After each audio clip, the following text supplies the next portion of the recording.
Bonsoir à tous et bienvenue pour ce nouveau numéro des Jardins de la Culture. Alors cette semaine nous mettons à l'honneur le festival des Tours de Chant et pour cela nous aurons un entretien avec Herbé Subiette et ensuite en deuxième partie nous aurons un reportage de Vanessa Nourrisson sur le travail de Annette Cunac. C'est parti tout de suite. On se retrouve donc aujourd'hui pour parler un petit peu du festival des Tours de Chant, qui commence demain soir. Alors première chose, des Tours de Chant pour ceux qui ne connaîtraient pas. Et déjà on va leur taper sur les doigts. Qu'est-ce que ce festival des Tours de Chant? Alors c'est un festival de chansons qui est né en 2002, donc il a sa 9e année, bientôt 10, et qui est un festival qui est parti de 2-3 jours de chansons organisés par l'association Voix Express et la salle Nougaro du CER Bus, et puis petit à petit se sont greffés des salles, des gens qui étaient motivés, qui programmaient de la chanson, qui avaient envie de défendre des artistes, et ça a donné à l'arrivée 14 salles, 15 jours de programmation, donc voilà, 15 jours très fournis en chansons avec aussi bien des têtes d'affiche qui vont de Brigitte Fontaine, Clarica, des gens qu'on connaît, Gian Maria Testa qui est un chanteur italien assez renommé, et puis une multitude de gens à découvrir. C'est vrai que ce qu'on aime faire, et je crois avec tous les programmateurs de ce festival, c'est que la rencontre puisse exister entre des artistes qu'on ne rencontre pas tous les jours parce que pas médiatisés, parce qu'on sait comment ça marche dans les médias, et donc l'idée est vraiment d'avoir des coups de cœur, des choses qu'on a envie de défendre, des gens qu'on a envie de montrer, d'amener vers le public et de créer la rencontre. Voilà. Vous pensiez que c'était un style de festival qui manquait un petit peu sur Toulouse ou dans la région ou pas? Parce que la chanson française, comme on en a pas mal ici. Alors il y a pas mal de choses. Il n'y a pas de festival à Toulouse ni en Haute-Garonne en fait de chansons, donc c'est le seul. Donc on peut dire qu'il manquait peut-être. En tout cas, c'est vrai qu'il y a une grande activité autour de la chanson sur la ville avec des salles qui programment. Mais justement, ces salles à un moment se sont regroupées et on met des moyens en commun pour justement essayer de mettre d'avoir un temps privilégié, même s'il se passe des choses toute l'année, d'avoir un temps privilégié où on essaye d'amener les gens et puis peut-être après s'ils y prennent goût, ils viennent toute l'année, ils reviennent sur le festival, mais voilà, on œuvre petitement sur le fait de faire découvrir des gens, et voilà. Justement, pour parler un petit peu de l'association Voix Express, alors qu'est-ce que cette association, qu'est-ce qu'on y fait, à quoi elle sert un petit peu? Alors Voix Express, c'est une association au départ qui fait un travail autour du chant et de la chanson en direction des amateurs.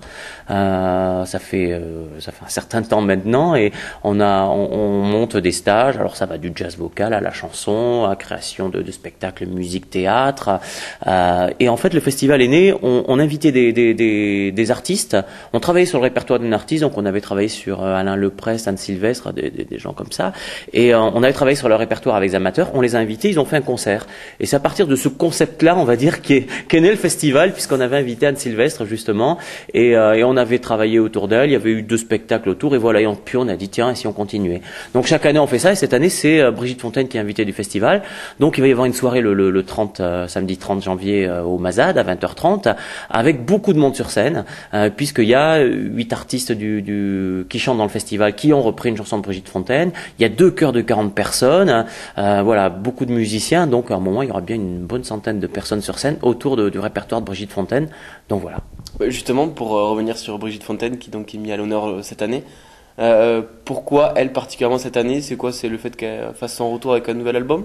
Oui, il y avait ça. Après, pour moi, par exemple, voilà, c'est un personnage atypique. C'est quelqu'un qui a. Alors, c'est vrai qu'on connaît bien ce qu'elle fait maintenant parce qu'elle est beaucoup plus médiatisée. Mais dans les années 70, avec Higelin, Pierre Barou, la Maison Sarava, tout ça, c'est quand même des gens qui ont fait voler un éclat la chanson, on va dire un peu traditionnelle. On n'était plus dans des chansons couplets, refrains. On était vraiment dans des structures un peu éclatées, un peu barjot, quoi. Et je veux dire, si on a aujourd'hui des gens comme Camille et plein d'autres, avec cet esprit-là, je veux dire, ça vient quand même un peu aussi de cette sensibilité-là, quoi. Donc voilà, c'est vrai que c'est quelqu'un, en tout cas, je crois qu'on l'aime, on l'aime pas, elle peut énerver ou pas le personnage, mais voilà, si on regarde son écriture et son travail, c'est quand même quelqu'un d'assez incontournable, en tout cas dans le paysage chanson française, quoi. Alors pour parler un petit peu quand même de la programmation des Tours de Chant, de la 9e édition, on va commencer tout de même par dire un petit mot sur la soirée d'inauguration. On commence donc par Carimouche, et c'est au centre culturel Abanville. Alors comment on pourrait présenter un petit peu Karimouche pour ceux qui ne connaissent pas? C'est quelqu'un Alors moi j'ai écouté c'est la programmation d'Alban Mainville qui a choisi cet artiste. Moi je l'ai écouté que sur 10, j'ai pas eu l'occasion de la voir. Voilà, après c'est quelqu'un qui est entre la chanson, le slam, tout un tas de musique, on va dire à la fois nouvelle, mais quand même attaché à la chanson, au texte. Donc voilà, avec un petit côté quand même un peu slam, frondeur un peu quand même. Donc voilà quoi. Justement, pour parler de la programmation du festival, comment se fait un petit peu le choix des artistes et réellement chaque salle qui vous amène, qui vous disent on aimerait bien programmer lui, ou il y a je sais pas. On se réunit en fait, on a un collectif de toutes les personnes impliquées dans le festival. Alors c'est vrai qu'on essaye de trouver une cohérence parce qu'on a envie qu'il y ait des gens de générations différentes, de sensibilités différentes, qu'il y ait des choses plus classiques et des choses plus ouvertes, peut-être.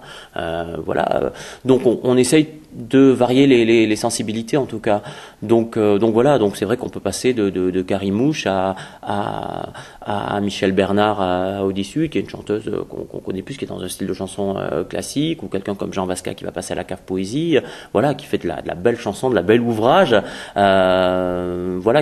Qui est tout aussi ouverte, respectable. Je veux dire, ce qu'on a envie, c'est ça, c'est défendre tout et de laisser un peu de la place. Pas forcément tout, hein. mais je veux dire en tout cas ce qui nous touche et ce qu'on se dit, on a envie qu'il y ait des jeunes, et puis après on se rend compte aussi qu'il y a des tas de gens qui ont fait tout un parcours, qui évoluent, et que tout d'un coup c'est pareil, on est dans la découverte. Alors on pourrait dire on va faire que de la découverte de jeunes, puis tous les gens qui continuent, qui ont 40 ans, 50 ans, je veux dire, qu'est-ce qu'on en fait? On arrête de les voir parce qu'il faut découvrir tout le temps. Donc on a aussi cette envie là de dire il y a des gens confirmés, il y a des gens qui se cherchent encore, qui sont en train d'émerger, et tout ça fait un festival. Justement, on parle des gens qui vont peut-être émerger. Vous me tendez une perche pour ma question suivante. Aujourd'hui, 145 artistes qui se sont produits dans votre festival. Est-ce que depuis le départ, il y a des artistes dont vous êtes fiers d'avoir peut-être servi de tremplin pour eux, que vous regardez aujourd'hui, qui ont peut-être pris une autre dimension? Je ne sais pas s'ils ont pris un tremplin dans des tours de chant. En tout cas, on a fait passer des gens. Je sais plus, je crois que la seconde année, Censé Verino voulait sortir son disque, il n'avait pas la notoriété qu'il a maintenant. Alors le fait de passer dans tous ces festivals, un ensemble de festivals et de scènes, je crois donne en tout cas on va dire de la bouteille, je pense aux artistes, parce que c'est comme ça aussi que le métier ça prend, et puis qu'on évolue, et puis oui, il y a des gens comme Jeanne Chéral, qui ils ont eu quelques années après les victoires de la musique. C'est son parcours à elle. C'est pas, nous on n'y est pas pour, mais enfin on contribue en tout cas à faire ce type de festival et de salle, contribue à faire que ces artistes puissent être visibles, puissent exister, et parce qu'ils n'existent pas toujours par ailleurs, quoi. Alors, on va quand même faire un petit focus sur un artiste en particulier. Alors il me semble savoir qu'il y a un artiste justement c'est un groupe pour le coup. C'est Pauvre Martin que vous mettez pas mal en avant, qui fait partie des petits coups de cœur du festival. Alors pourquoi Pauvre Martin? Et puis on va quand même leur faire un petit coup de pub, puisqu'apparemment c'est un groupe qu'il faut découvrir. Oui, on appelait ça coup de pouce, parce qu'en fait ils sont tout jeunes, ils sont étudiants, donc ils se lancent. Moi j'étais au jury du prix Nougaro, qui est organisé par la région. Prix d'écriture, et dans la catégorie chanson, donc, et ils étaient dedans, et c'est vrai qu'on a tous été unanimes parmi les gens du jury, on a trouvé vraiment un travail intéressant qui se situe dans une famille un peu celle de Loïc Lantoine, de Leprest, mais aussi derrière des Brassens, évidemment il s'appelle Pauvre Martin, donc on peut penser qu'il y a une petite touche de Brassens derrière.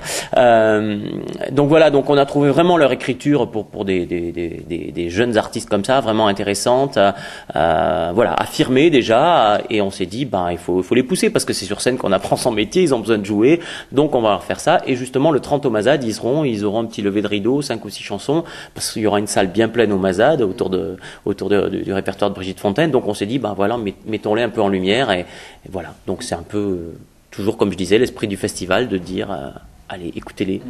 Alors pour justement pour les gens qui souhaiteraient venir, on va rappeler quand même les informations pratiques du festival, donc c'est-à-dire les dates. Donc on l'a dit, ça commence demain soir. Voilà. Et donc ça dure jusqu'à quand? Et 13-14 février, c'est le 12.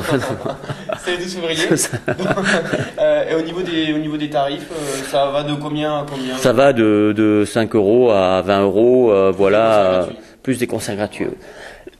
Bon, et enfin, dernière chose avant de vous laisser tranquille. Si jamais il y a des artistes qui justement souhaiteraient participer à la prochaine édition, ce sera la 10e. Comment ça se passe? Est-ce qu'ils peuvent vous envoyer est-ce qu'ils peuvent venir vous démarcher directement? Il faut démarcher les salles? Bien sûr, le mieux de nous contacter, d'aller sur le site que je peux donner, qui est www.detourdechamp.com, de nous contacter. Après, je pense que s'ils ont des contacts avec les salles toulousaines qui font partie du festival, mais pour le festival en tout cas, voilà, il y a ce site avec une adresse, un contact et voilà. Un jour, on pourra avoir un CD ou un DVD ou quelque chose comme ça du Détour de Champ pour retrouver des artistes comme ça qui peut-être n'ont pas eu l'occasion de sortir des maquettes ou des... Ça s'est pas fait encore dans le cadre de Détour de Champ parce que c'est toujours très compliqué, les artistes différents, les droits, etc. Mais peut-être que ça viendra. En tout cas, l'idée peut-être d'un CD découverte, on y pense. L'idée de prendre les découvertes et peut-être en amont du festival avoir peut-être un CD qu'on puisse distribuer. Ça, c'est vrai que ça fait rêver. L'idée de donner aux gens un CD mais voilà, bon, ça nécessite un peu de boulot, donc on y pense mais ça viendra peut-être.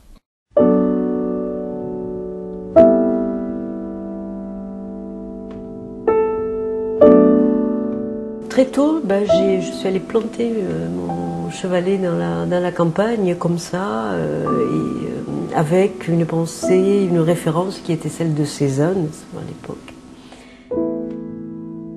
Je trouve que le pastel est vraiment ce qui permet de travailler de façon rapide, précise en même temps.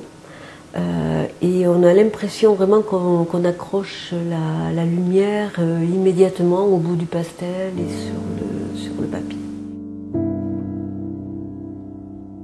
Là on travaille un peu, je dirais, comme un sculpteur qui travaille la glaise. Quand on a le pastel entre les mains, on le sent, il y a quelque chose qui se passe entre justement le matériau et l'artiste. On est parfois même surpris de ce que l'on obtient, puisqu'on n'arrive pas tout à fait à imaginer avant comment on pourrait obtenir cette vibration et cette lumière.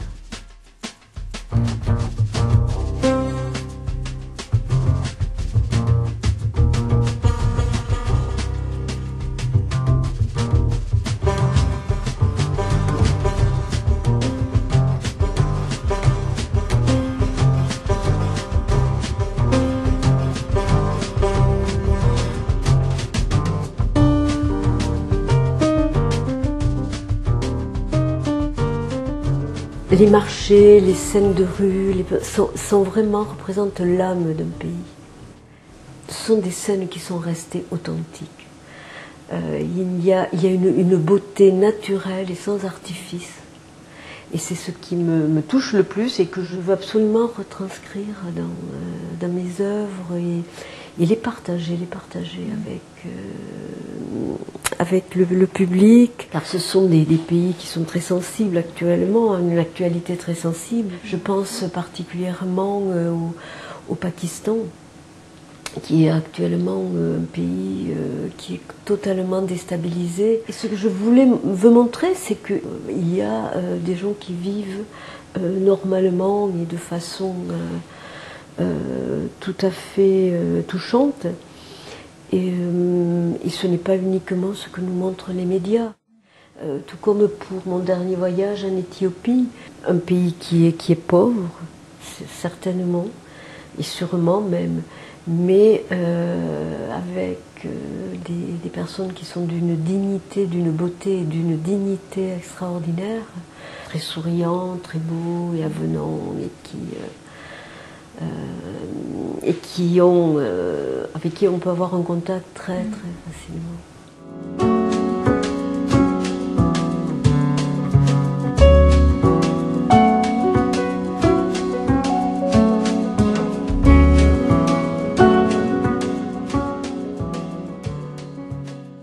Voilà, c'était donc les Jardins de la Culture. On se retrouve la semaine prochaine pour un nouveau numéro. Bonne soirée à tous.